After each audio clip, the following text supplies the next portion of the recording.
Selfie ಹುಚ್ಚಿಗೆ 3 ಕಾರ್ಮಿಕರು ಬಲಿಯಾಗಿದ್ದಾರೆ. ದೊಡ್ಡಬಳ್ಳಾಪುರದ ಬಳಿ ರೈಲು ಡಿಕ್ಕಿ ಹೊಡೆದು 3 ಸಾವನ್ನಪ್ಪಿರುವಂತದ್ದು. ಯುಪಿ ಮೂಲದ 3 ಕಾರ್ಮಿಕರು ಸಾವನ್ನಪ್ಪಿದ್ದಾರೆ. ಈ ರೀತಿಯ ಸೆಲ್ಫಿ ಹುಚ್ಚಿಗೆ ಅದೆಷ್ಟೋ ಜನರ ಜೀವ ಬಲಿಯಾಗಿ ಹೋಗ್ಬಿಟ್ಟಿದೆ ಬಿಡಿ. ಎಷ್ಟು ಹೇಳಿದ್ರೂ ಕೂಡ ಕೇಳೋದಿಲ್ಲ. ಸೆಲ್ಫಿ ಹುಚ್ಚು, ರೀಲ್ಸ್ ಇವೆಲ್ಲವೂ ಎಷ್ಟು ಅಮಾಯಕರ ಪ್ರಾಣವನ್ನ ಬಲಿ ಪಡೆದುಕೊಂಡ್ಬಿಟ್ಟಿದೆ. ಈಗ ಯುಪಿ ಮೂಲದ, ಉತ್ತರ ಪ್ರದೇಶ ಮೂಲದ 3 ಕಾರ್ಮಿಕರ ಸಾವಾಗಿರುವಂತದ್ದು ದೊಡ್ಡಬಳ್ಳಾಪುರದ ಸಿದ್ದೇನಾಯಕನಹಳ್ಳಿಯ ರೈಲ್ವೆ ಹಳಿ ಬಳಿ ಈ ಒಂದು ಘಟನೆ ನಡೆದಿದೆ.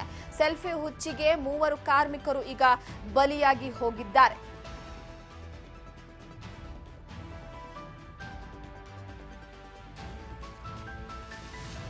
ಯುಪಿ ಉತ್ತರ ಪ್ರದೇಶದಿಂದ ರಾಜ್ಯಕ್ಕೆ ಬಂದು ಕೆಲಸವನ್ನ ಮಾಡಿಕೊಂಡಿದ್ರು 3 ಕೂಡ. ಸಂಜೆ ಕೆಲಸವನ್ನ ಮುಗಿಸ್ಕೊಂಡು ತೆರಳ್ತಾ ಇದ್ದಂತ ಸಂದರ್ಭದಲ್ಲಿ ಈ ಒಂದು ಘಟನೆ ನಡೆದಿದೆ. ರೈಲ್ವೆಯ ಹಳಿ ಬಳಿ ಬಂದಿದ್ದಂತ 3 ಕಾರ್ಮಿಕರಿಗೂ ಕೂಡ ರೈಲು ಡಿಕ್ಕಿ ಹೊಡೆದಿದೆ. ಸೆಲ್ಫಿ ಮತ್ತು ರೀಲ್ಸ್ ಮಾಡ್ತಾ ಇದ್ದಂತಹ ವೇಳೆ ರೈಲು ಡಿಕ್ಕಿ ಹೊಡೆದಿರುವ ಶಂಕೆ ವ್ಯಕ್ತವಾಗಿದೆ.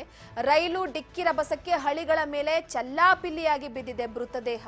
ಯುಪಿ ಮೂಲದ ರಾಹುಲ್ ಇನ್ನು 18 ವರ್ಷ ಯುವಕನಿಗೆ, ಬಿಕೇಶ್ ಆತನಿಗೆ 20 ವರ್ಷ ಮತ್ತು ಲಲನ್ ಆತನಿಗೆ 24 ವರ್ಷ. ಈ 3 ಕೂಡ ಮೃತರಾಗಿದ್ದು ಸತ್ಯಸಾಹಿ ಪ್ಯಾಸೆಂಜರ್ ರೈಲು ಡಿಕ್ಕಿ ಹೊಡೆದಿರುವಂತಹ ಶಂಕೆ ವ್ಯಕ್ತವಾಗಿದೆ.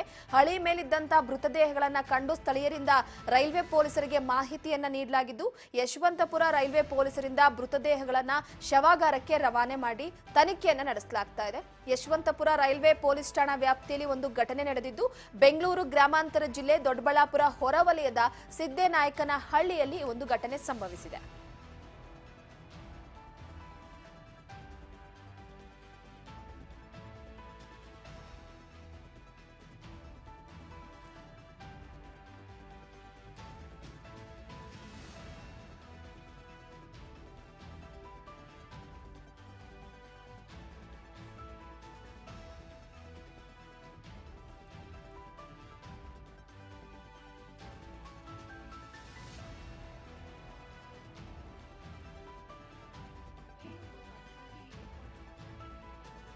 ಎಸ್, ಈ ಬಗ್ಗೆ ಮತ್ತಷ್ಟು ಅಪ್ಡೇಟ್ ಕೊಡ್ತಾರೆ ನಮ್ಮ ಪ್ರತಿನಿಧಿ ವೇಣುಗೋಪಾಲ್ ಸಂಪರ್ಕದಲ್ಲಿದ್ದಾರೆ.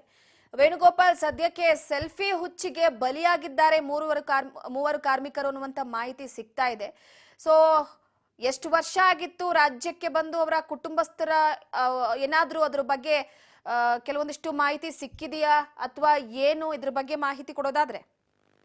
ಹೌದು ರೂಪಾ, ಏನು ಈ ಯುಪಿ ಇಂದ ಬಂದಂತ ಈ 3 ಜನ ಏನು ರೂಮ್ ಮಾಡ್ಕೊಂಡು ಇಲ್ಲಿ ಭಾಷೆಕಳ್ಳಿ ಅಂತೇಳಿ ದೊಡ್ಡಬಳ್ಳಾಪುರದಲ್ಲಿ ವಾಸ ಆಗಿರ್ತಾರೆ.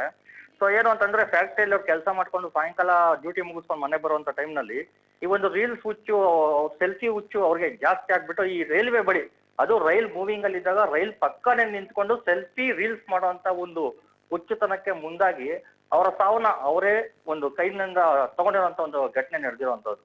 ಏನು ಅಂತಂದ್ರೆ ಇಂತಹ ಒಂದು ಪ್ರಸಂಗಗಳು ಇನ್ನೊಬ್ಬರಿಗೆ ಮಾದರಿ ಆಗ್ಬೇಕು ಅಂತೇಳಿ ಸುಮಾರು ದಿನದಿಂದ ಬೇರೆ ಬೇರೆ ರೀತಿಯಾಗಿರ್ತದ ರೀಲ್ಸ್ ಗಳನ್ನ ನಾವು ನೋಡ್ತಾ ಬಂದಿದ್ವಿ. ಆದ್ರೂ ಕೂಡ ಇನ್ನೂ ಕೂಡ ಇದು ನಿಲ್ಲದೆ ಇರುವಂತದ್ದು ನಿಜಕ್ಕೂ ಒಂದ್ ರೀತಿ ಶೋಚನೀಯ ವಿಚಾರ ಅಂತಾನೆ ಹೇಳ್ಬೋದು.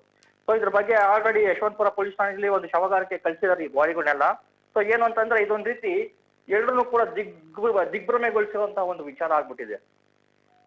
ಎಸ್ ವೇಣುಗೋಪಾಲ್, ಮತ್ತೊಂದು ನೋಡಿ, ಸದ್ಯದ ಮಟ್ಟಿಗೆ ಇತ್ತೀಚೆಗಂತೂ ಈ ರೀಲ್ಸ್ ಹುಚ್ಚು, ಸೆಲ್ಫಿ ಹುಚ್ಚು ಅನ್ನುವಂಥದ್ದು ಯುವಕರನ್ನ, ಅತಿ ಹೆಚ್ಚಾಗಿ ಯುವಕರನ್ನ ಸೆಳೀತಾ ಇರುತ್ತೆ.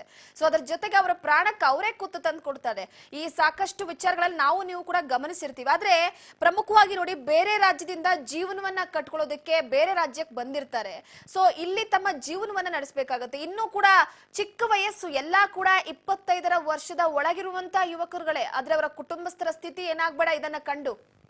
ಹೌದು, ಖಂಡಿತ. ಏನು ಅಂತ ಹೇಳಿದ್ರೆ ಈ 3 ಜನ ಯುಪಿ ಇಂದ ಬಂದಿರೋಂಥವ್ರು. ಅವ್ರು ಬಂದು ಸುಮಾರು ಏನಿಲ್ಲ ಅಂತಂದ್ರೆ ಒಂದು 8 ತಿಂಗಳಾಗಿದೆ ಅಷ್ಟೇ. ಸೊ ಬಂದು ಇಲ್ಲಿ ಕೆಲಸ ಮಾಡ್ಕೊಂಡು ಏನು ಅವ್ರ ಮನೆಗೆ ಇನ್ನೊಂದು ತಿಂಗಳಾದ್ಮೇಲೆ ಅವ್ರ ಮನೆಗೆ ಹೋಗ್ಬೇಕು ಅನ್ನೋಂತ ಒಂದು ನಿಟ್ಟಿನಲ್ಲಿ ಇದ್ದಂತವ್ರು ಇವರೆಲ್ಲ. ಬೇರೆ ಕಡೆಯಿಂದ ವಲಸೆ ಬಂದ್ಬಿಟ್ಟು ಇವ್ರು ಏನ್ ಮಾಡ್ತಾರೆ, 6 ತಿಂಗಳು ಇಲ್ಲಿ ಕೆಲಸ ಮಾಡ್ತಾರೆ, 6 ತಿಂಗಳು ಅವ್ರ ಊರಿಗೆ ಹೋಗುವಂತ ಒಂದು ಕೆಲಸಗಳನ್ನ ಮಾಡ್ತಾ ಇರೋದು. ಆದ್ರೆ ಈ ರೀತಿ ಇಂಥ ಒಂದು ದುರಂತಕ್ಕೆ ಈಡಾಗಿದ್ರೆ ಅವ್ರ ಹೆಂಡತಿ ಮಕ್ಕಳ ಕತೆ ಏನಾಗ್ಬೇಕು ಅನ್ನೋದನ್ನ ನಾವು ಯೋಚನೆ ಮಾಡ್ಬೇಕಾಗಿರೋಂಥದ್ದು. ಓಕೆ, ಥ್ಯಾಂಕ್ ಯು ವೇಣುಗೋಪಾಲ್ ನಿಮ್ಮೆಲ್ಲ ಮಾಹಿತಿಗಾಗಿ. ಸದ್ಯದ ಮಟ್ಟಿಗೆ ನೋಡಿ, ಈ ಸೆಲ್ಫಿ ಹುಚ್ಚು ಅನ್ನುವಂಥದ್ದು ಅಮಾಯಕ ಜೀವಗಳನ್ನ ಬಲಿ ಪಡೆದುಕೊಂಡ್ಬಿಟ್ಟಿದೆ. ಸೊ ಈ ಹಿನ್ನೆಲೆಯಲ್ಲಿ ಆದಷ್ಟು ಸ್ವಲ್ಪ ಸೆಲ್ಫಿ ಹುಚ್ಚಿಗೆ